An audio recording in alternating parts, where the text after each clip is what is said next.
Imagine waking up one morning and realizing the economy just doesn't need you anymore. Not your job, not your skills, not your experience. Just gone. Replaced. And not by a person in another country willing to work for less. Replaced by a machine that works 24/7, never calls in sick, and costs a fraction of a human wage. That's not a dystopian movie plot.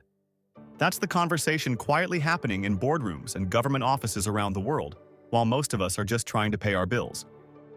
So today, we're diving into one of the most important questions of our generation. What actually happens when capitalism stops needing workers? And what does that mean for your income and your future? But real quick before we go any further, if you're new here, welcome to Investor Economics. We break down the big economic forces shaping our world in a way that's actually useful. Hit subscribe.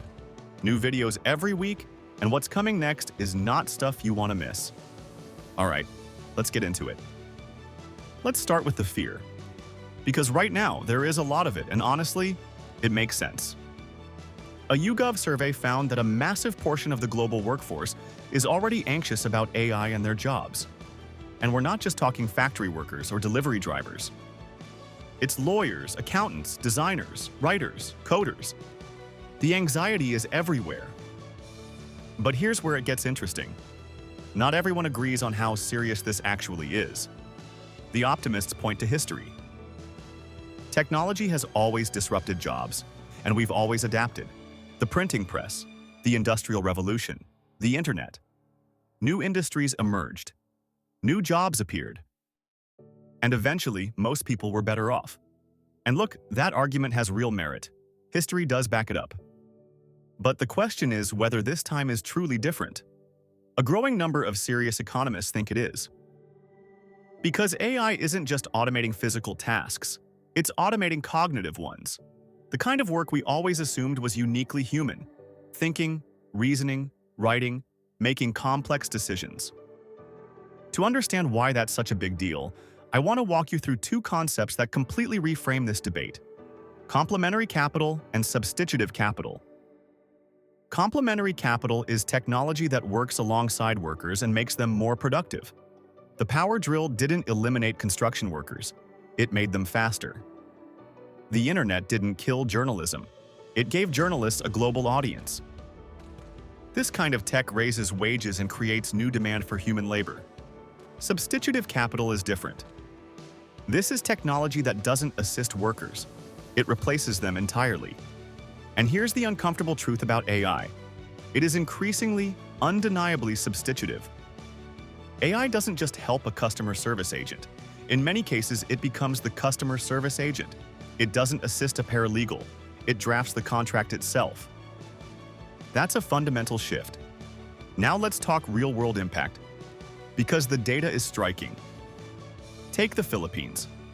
About 1.3 million Filipinos work in the BPO sector. Business process outsourcing, call centers, data entry, back office operations. Entire communities built around these jobs. The IMF has estimated that 89% of those roles are at high risk of automation by AI. 89%. That's not a rounding error. That's a structural crisis in the making. Bangladesh faces a very similar threat. Their garment and outsourcing industries support tens of millions of workers.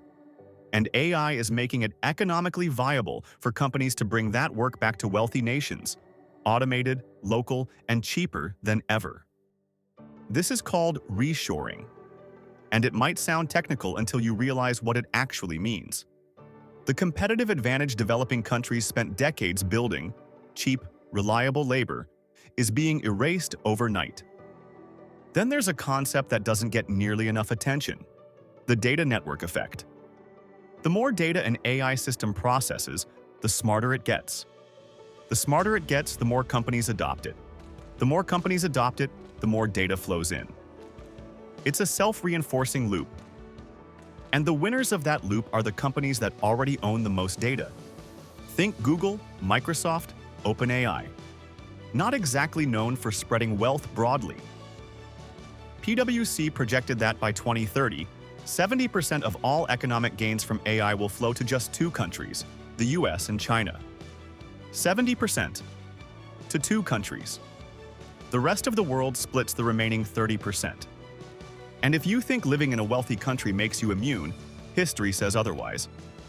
Think about the American Midwest in the 1980s and 90s. Detroit, Cleveland, Youngstown, industrial powerhouses, strong union jobs, communities that actually worked and thrived. Then automation hit, and the jobs didn't just leave. The communities collapsed. Opioid addiction surged. Life expectancy dropped. Social trust broke down. Nobody in power ever really fixed it. The UK's coal mining towns tell the same story.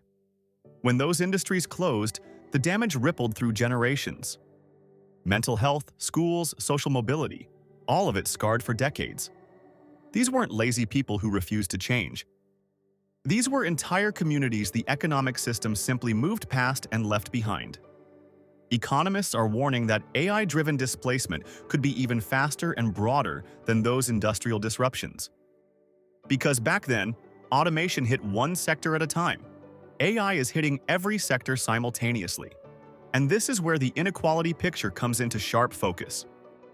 Workers with access to AI tools and the skills to use them are seeing their productivity and their pay rise fast. Workers without those tools, or whose entire jobs AI can handle, are falling further and further behind every single month. We're not just talking about a wage gap. We're talking about a structural divide, where one group of people owns the AI and captures its gains, and another group is no longer economically necessary to the system. That is the real capitalism question, not will AI take jobs? The deeper question is, who owns the AI? So what do we actually do? Because I didn't come here just to lay out problems. Let's talk about what real solutions look like. The first move, invest in AI. I know that sounds strange. Invest in the thing that might replace us. But here's the logic. If AI is going to generate enormous wealth regardless, the question becomes who captures a piece of it. Nations with smart AI strategies win.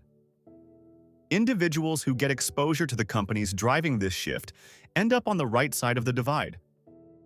And speaking of that, one platform I personally use for building long-term positions is Trading 212. It lets you buy fractional shares commission-free so you can start owning pieces of the AI economy even without a massive portfolio. There's a link in the description. Check it out and see if it fits your goals. The second move, invest in people. Not in a vague, feel-good way. I mean fundamentally redesigning how we educate and retrain workers at every stage of their careers. The skills that hold real value in an AI economy are the ones AI can't easily replicate. Critical thinking, creative problem-solving, complex communication, human judgment. Those are the moats worth building. The third move, and this is the hardest one, is rethinking how value gets distributed. Right now, most governments say, let the market handle it. But the market handling it is what gave us those hollowed-out Midwestern cities.